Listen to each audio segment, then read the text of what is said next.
आखिरी दिन आने वाला महालया पर्व पितरों के जाने और मां शक्ति के आने के अद्भुत संयोग का है। ऐसे में देश भर में शहर शहर मंदिर और पंडाल सजाए जा रहे हैं। एक तरफ मां दुर्गा की मूर्तियां बनाने का काम लगभग पूरा हो चुका है, तो दूसरी तरफ रामलीला के मंच तैयार हैं।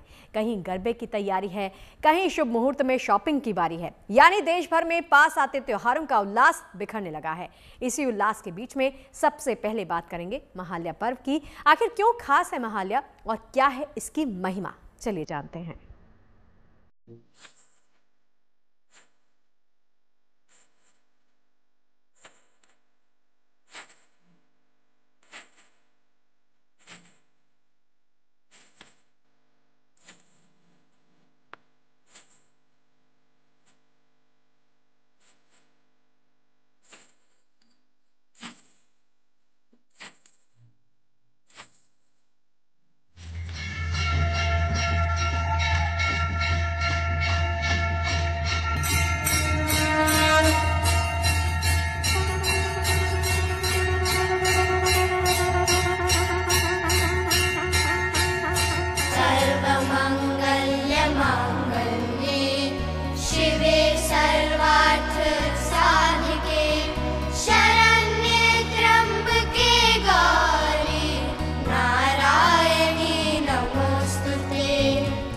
आस्था के महापर्व का शुभारंभ हो रहा है।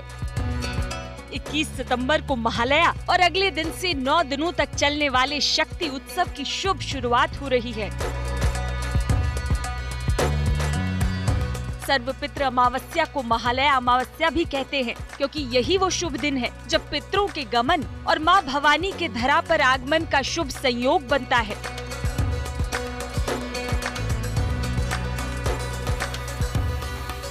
महालया को 15 दिन के पितृपक्ष का समापन होता है, जिसके साथ पितरों को विदा कर दिया जाता है। मान्यता है कि महालया के दिन ही मां दुर्गा धरती पर पधारती हैं और इसके बाद धरती पर 10 दिनों तक निवास करती हैं। जी नमस्ते चंडिकाय। जैसा है शास्त्रों के मान्यता के अनुसार महालया संस्कृत के महान शब्द और आलय, जिसका माने है निवास, महान आलय निवास शब्द से मिलकर बना है, जिसका अर्थ है देवी का निवास स्थान। देवी माँ कृत्य के विसर्जन के अंतिम दिन तथा नवरात्रि के प्रथम दिन की रात्रि में माता का आगमन होता है।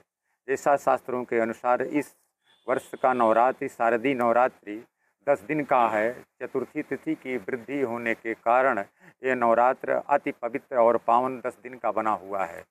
वर्तमान परिस्थितियों के अनुसार हम विजय प्राप्त करते हैं और बुराई को त्यागते हैं, जिसके अनुसार 10वां, जिसको हम विजयदशमी मान्यता प्रदान करते हैं, उसके आधार पर हम शत्रु पर विजय पताका आदि तोरण पात्रिकाएं लगाते हैं, जिसको हम महालया प्रारंभ का समय मानते हैं।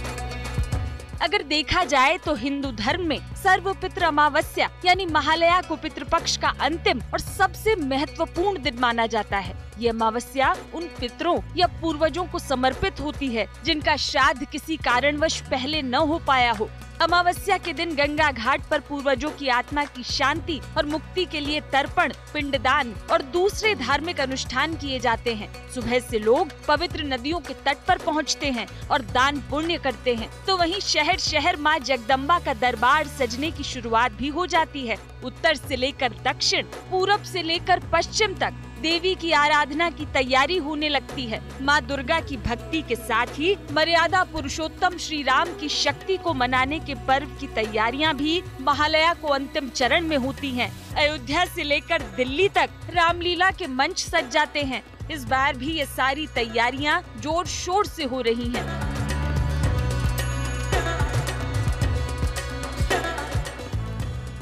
महालया और नवरात्र से जुड़ी मान्यता है कि महिषासुर के सर्वनाश के लिए देवताओं के आह्वान पर महालया के दिन ही मां दुर्गा का धरती पर अवतरण हुआ था। अवतरण के अगले दिन से ही नवरात्र की शुरुआत होती है और अगले 9 दिनों तक मां दुर्गा के 9 रूपों की पूजा की जाती है।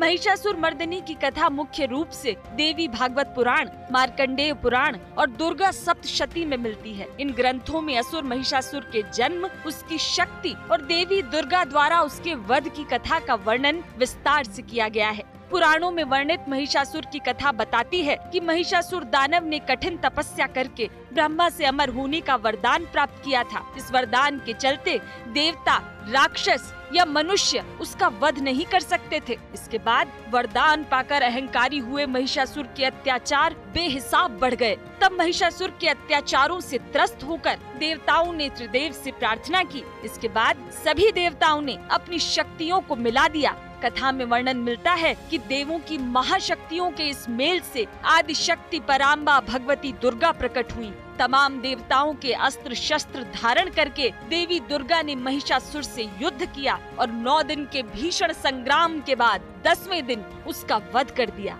तभी से मां के सम्मान में नवरात्रि में 9 दिनों की पूजा की परंपरा शुरू हुई। माता जी ने महिषासुर राक्षस का वध प्रथम महालया के अंतिम और पितृपक्ष के अंतिम और महालया के प्रथम दिन ही रात्रि में किया था, जिससे पौराणिक मान्यता के अनुसार हम इस धरती पर राक्षसादि प्रवृत्तियों को मुक्त किए हुए हैं, जिसकी पौराणिक कथा मार्कंडेय पुराण के अनुसार देवी के इस सप्तशती पुस्तक में निहित है। वैसे तो हर साल नवरात्र के इंतजार में महालया के पहले से ही पूजा पंडालों में देवी दुर्गा के आगमन और पूजा अर्चना की तैयारी धूमधाम से चलती रहती है, लेकिन मूर्तिकार महालया के दिन ही मां दुर्गा की आंखें तैयार करते हैं और इसके बाद ही प्रतिमाओं में रंग भर उन्हें अंतिम रूप दिया जाता है। इस बार महालया के अगले दिन यानी 22 सितंबर की सुबह नवरात्र का पहला दिन होगा, जिसके साथ ही मां भवानी की आराधना के महापर्व का शुभारंभ होगा। 9 दिनों तक देश भर में शक्ति स्वरूपा मां गौरी के अलग अलग रूपों की उपासना की जाएगी। 22 तारीख वर्तमान 22 तारीख जो आ रही है, इस पर प्रारंभिक नवरात्र का पहला दिन माना जाएगा, जो नवरात्र 10 दिन का प्रारंभ से अंत तक होगा। हमारी मान्यता और संस्कृत मान्यता के अनुसार भारतीय लोग 9 दिन उपवास रहते हैं, 10वें दिन व्रत का पारण करते हैं। प्रथम घट स्थापना प्रातः काल से लेकर अपराह्न काल तक चलती रहेगी, जिसके लिए अभिजित मुहूर्त प्रधान माना गया है। पूरे 9 दिनों तक 51 शक्ति पीठों से लेकर देश भर के देवी मंदिरों में आस्था की ज्योत जगमगाती रहेगी। मन में भक्ति की भागीरथी समेटे असंख्य श्रद्धालु मां जगदम्बा के दरबार में शीश झुकाने पहुंचेंगे। घर घर घट स्थापना और मां की आराधना होगी। माता दुर्गा सप्तशती का एक श्लोक है, देवी विश्वेश्वरी तुम परिपास विश्वम विश्वात्मिका तुम धारे सेति विश्वम विशेष बंधा भवती भवंती विश्वाश्रया ये त्वयि भक्ति नम्रा। माता को भजने वाला, माता को पूजन अर्चन करने वाला भी व्यक्ति विश्व को आश्रय देने वाला हो जाता है। शक्ति उत्सव की यही महिमा है। कहा जाता है कि ऋतुओं के संधिकाल में आने वाली ये नवरात्रि जीवन में विजय लेकर आती है। शारदीय नवरात्र में देवी की उपासना का फल अमोघ होता है। मान्यता है कि नवरात्र के 9 दिनों में देवी के 9 स्वरूपों की पूजा करने से भक्तों की सभी मनोकामनाएं पूरी हो सकती हैं। Bureau report, good news today.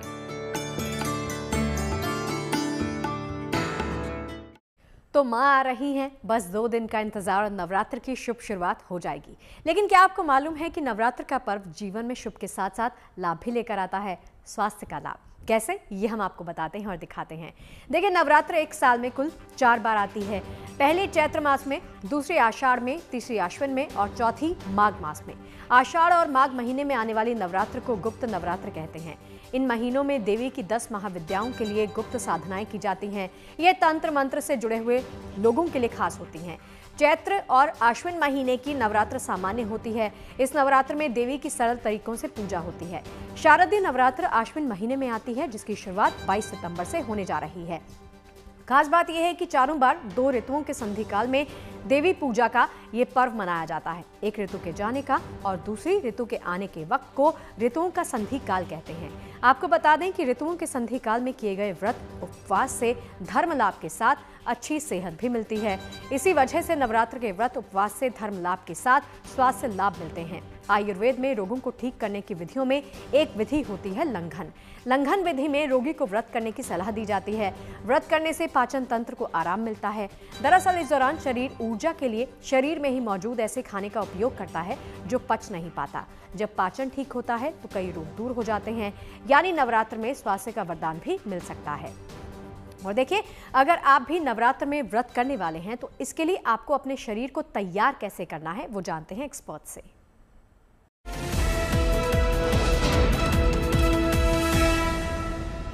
वैदिक संस्कृति में और आयुर्वेद में व्रत का बहुत महत्व बताया गया है। सबसे पहले ये हमारे बॉडी को क्लीन करने में सहायता करता है, हमारा डाइजेशन इम्प्रूव होता है, हमारा रिपेयर वर्क अच्छा हो जाता है। दूसरा, हमारी विल पावर स्ट्रॉन्ग होती है, हमारा डिसिप्लिन बनता है। और तीसरा, जब हम आस्था से जोड़ के कोई भी व्रत कर रहे हैं तो उसमें हम अपना पाठ पूजा बढ़ाते हैं, हम मेडिटेट करते हैं, जिससे हमारा मन भी शांत होता है और हमारे एनर्जी लेवल्स और बढ़ते हैं और हमारा डाइजेशन और बेटर होता है क्योंकि हमारा मन शांत हो रहा है।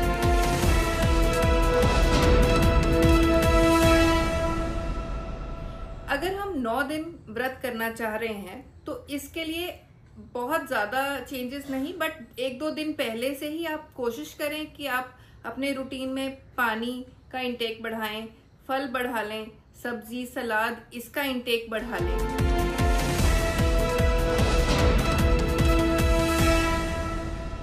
अब जब बात कर रहे हैं कि 9 दिन का व्रत रखना है और व्रत के साथ हमें अपने रोजमर्रा के काम भी करने हैं और हमारे एनर्जी लेवल भी उतने ही होने चाहिए कि हम व्रत भी कर पाएं और काम भी कर पाएं, हम अपनी आस्था भी पूरी करें और अपना काम भी करें।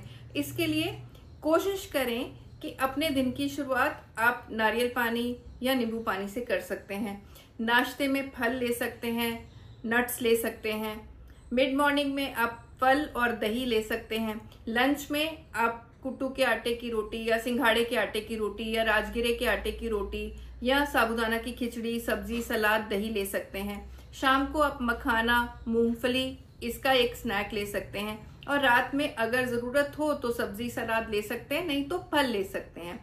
हमें कोशिश ये करनी है कि इन 9 दिनों में हम वो चीजें ज्यादा लें जो हम नॉर्मली कम लेते हैं। जैसे हम फल कम खाते हैं तो ये इन 9 दिनों में कोशिश हो कि फल बढ़ें, हमारा फाइबर बढ़ जाए ताकि हमारा बॉडी साफ भी हो, हमारे एनर्जी लेवल्स भी बढ़े रहें। तो इसलिए बहुत जरूरी है और कोशिश करें कि ज्यादा तला भुना ना खाएं और पैकेट के नमकीन्स ना खाएं। नवरात्र में व्रत का विज्ञान तो आपने समझ लिया, लेकिन इस बार नवरात्र से ठीक पहले कुछ ऐसा होने जा रहा है जिसका विज्ञान भी समझना होगा। नवरात्र से ठीक पहले महालया के दिन साल का अंतिम सूर्य ग्रहण लगने वाला है। क्या शारदीय नवरात्र और सूर्य ग्रहण का कुछ आपस में कनेक्शन है? ये सवाल हर किसी के मन में है। इसे लेकर श्रद्धालुओं में उलझन भी है कि नवरात्र शुरू होने से कुछ घंटे पहले जो सूर्य ग्रहण होगा क्या वो सही और शुभ होगा? 15 दिनों में दूसरा ग्रहण होने जा रहा है और उसके साथ ही देवी दुर्गा की पूजा भी आरंभ होगी। तो ये चिंता की बात है या शुभता का संकेत है? आइए जानते हैं।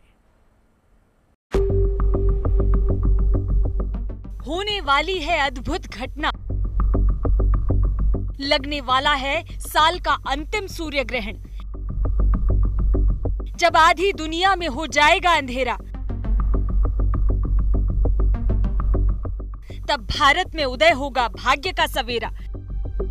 सर्वपित्र अमावस्या पर सूर्य ग्रहण का योग क्या लेकर आएगा शुभता का संयोग?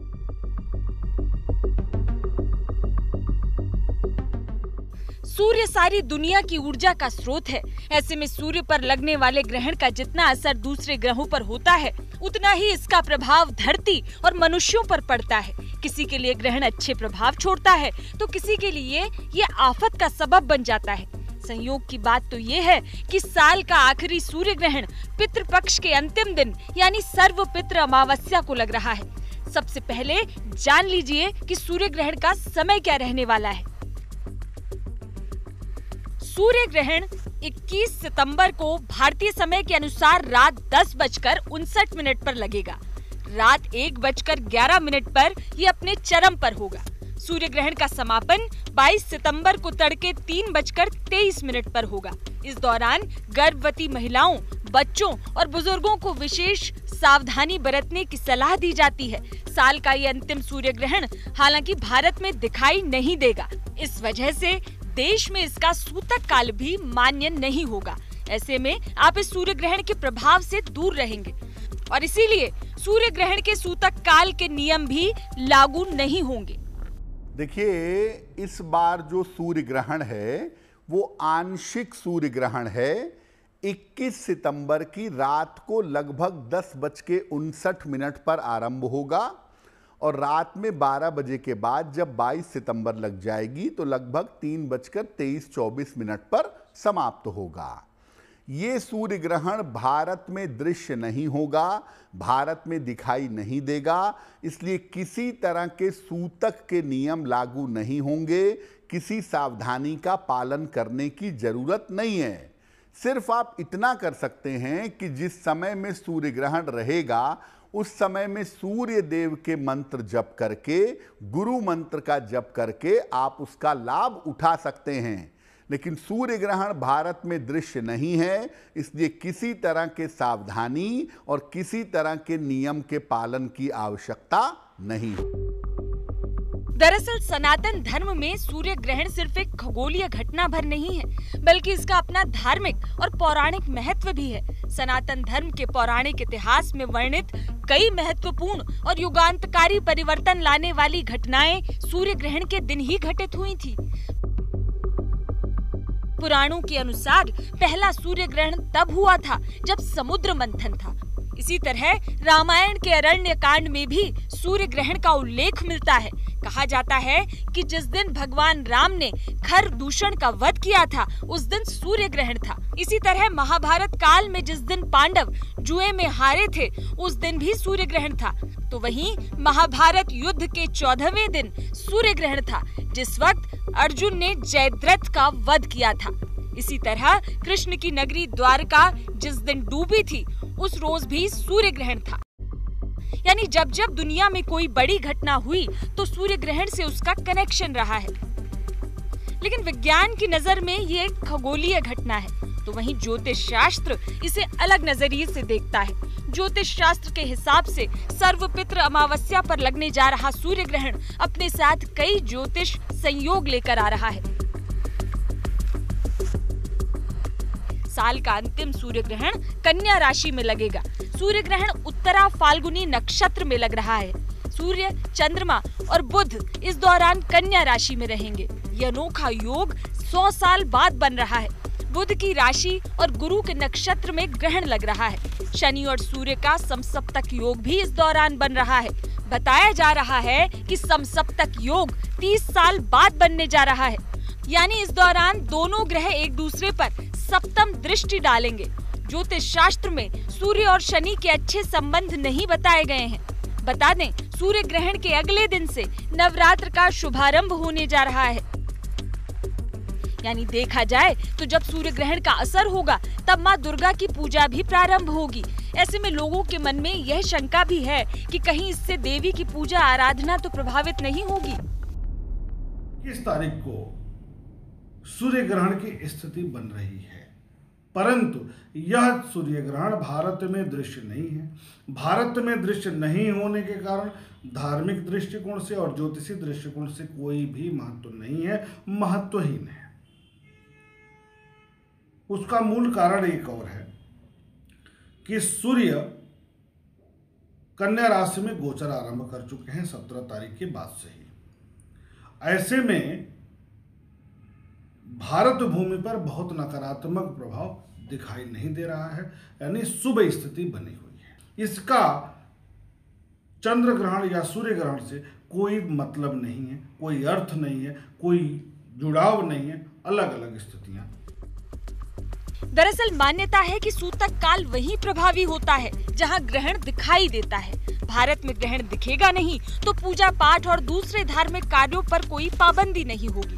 वैसे भी नवरात्र शक्ति की साधना और आध्यात्मिक उन्नति का समय है, इसलिए पूजा और कलश स्थापना पर इसका कोई नेगेटिव असर नहीं होगा। माता का जो आगमन है नवरात्र में, प्रतिपदा को भी और सप्तमी को भी, दोनों की स्थिति इसलिए बता रहे हैं कि घरों में माता का आगमन प्रतिपदा को हो जाता है, हम कलश स्थापना करते हैं और उसी के साथ माता को हम बुलाते हैं, पुकारते हैं, निवेदन करते हैं, माता भगवती को अपने घर बुलाने के लिए आग्रह करते हैं।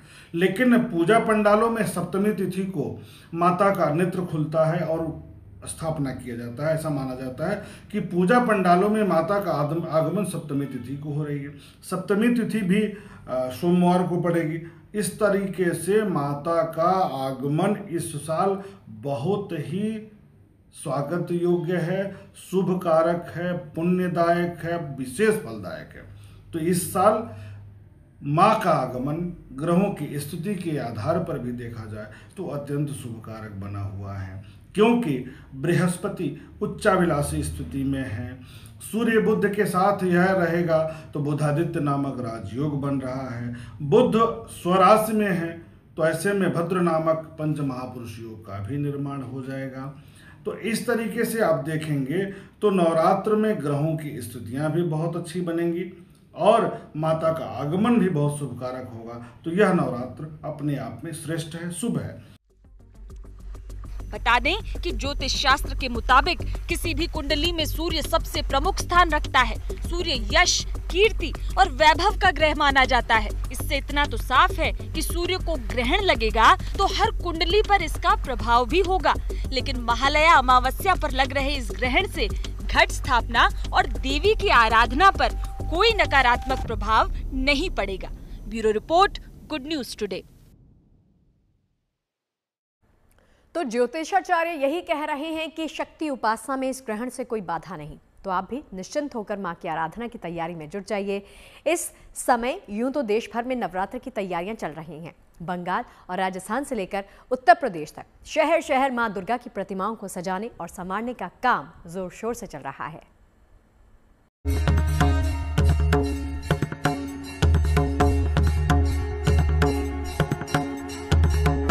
मां दुर्गा की पूजा और आराधना का पर्व नवरात्र अब शुरू होने वाला है। महज चंद दिनों के बाद देश के अलग अलग शहरों में मां अम्बे के भव्य और दिव्य पंडालों में मां की प्रतिमा की स्थापना होगी, जिसको लेकर तैयारियां जोर शोर से हो रही हैं। राजस्थान का धौलपुर इन दिनों आस्था और कला का बड़ा केंद्र बना हुआ है। यहाँ की फिजा में इन दिनों मां की भक्ति की बयार बह रही है। कारीगर दिन रात मेहनत कर मां दुर्गा की भव्य प्रतिमाएं तैयार कर रहे हैं। लाल, गुलाबी, नीले, पीले रंगों से सजी इन मूर्तियों को जयपुरी कपड़े, गोटा पट्टी और चमकीले रंगों से सजाया और संवारा जा रहा है। जैसे जैसे नवरात्र का पर्व नजदीक आ रहा है, मूर्तियों की डिमांड भी बढ़ती जा रही है। तमाम भक्त वर्कशॉप पे पहुंच रहे हैं और अपनी पसंद के अनुसार मां की प्रतिमाओं को खरीद रहे हैं। झांसी में इस बार सबसे ज्यादा डिमांड बंगाली शैली की प्रतिमाओं की है, जिनमें मां दुर्गा अपने परिवार लक्ष्मी, सरस्वती, गणेश और कार्तिकेय के साथ महिषासुर मर्दिनी रूप में दिखाई देती हैं। मां की ये प्रतिमाएं प्राकृतिक मिट्टी और इको फ्रेंडली रंगों से बनाई गई हैं। मां की भक्ति और कारीगरों की कला, यही संगम नवरात्र को खास बनाता है। हर प्रतिमा में सिर्फ रंग और आकार ही नहीं, बल्कि आस्था, श्रद्धा और शक्ति का भाव समाया है। झांसी इन दिनों आस्था और कला का संगम बना हुआ है। यहाँ के कालीबाड़ी इलाके में देवी मां की मूर्तियों में आस्था के रंग भरे जा रहे हैं और ये काम कर रहे हैं अब्दुल खलील। चेहरे पर झलकती मुस्कान और आंखों में चमक। खलील की तैयार की गई ये मूर्तियां इतनी जीवंत हैं कि भक्त देखते ही मंत्र मुग्ध हो जाते हैं। 13 साल की उम्र से पिता से मूर्तिकला की बारीकियां सीखने वाले खलील अब पूरे झांसी के बड़े पंडालों की पहली पसंद हैं। ये मैं पहले अपने पापा के साथ बना रहा, उन्हीं से मैंने मूर्ति बनाना सीखा है और हमारे पापा ने कम से कम 40-45 साल मूर्तियां बनाई हैं और उनके इंतकाल के बाद 2012 से फिर मैं मूर्ति बना रहा हूँ कंटिन्यू यहाँ से। तो ये लगभग ये मान के चलिए कि 25-30 साल से मैं काम कर रहा हूँ। और झांसी की जो मेन पंडालों की मूर्तियां हैं शहर की, वो सब हमारे यहाँ से ही बनती हैं। कहते हैं कि कला और आस्था की कोई धर्म और सीमा नहीं होती। माँ दुर्गा की प्रतिमाओं को गढ़ना खलील की गंगा जमुनी तहजीब की पहचान है। हर साल खलील की मूर्तियां लाखों भक्तों के घर और पंडालों तक पहुंचती हैं। ये न सिर्फ कला की साधना है, बल्कि समर्पण, विरासत और भाईचारे की मिसाल भी है। धौलपुर से उमेश मिश्रा, झांसी से अजय झा और प्रमोद कुमार गौतम के साथ bureau report, good news today. और चलिए हमारी आज की इस खास पेशकश में फिलहाल के लिए इतना ही। देश और दुनिया की तमाम पॉजिटिव खबरें जारी हैं, आप देखते रहिए गुड न्यूज टुडे।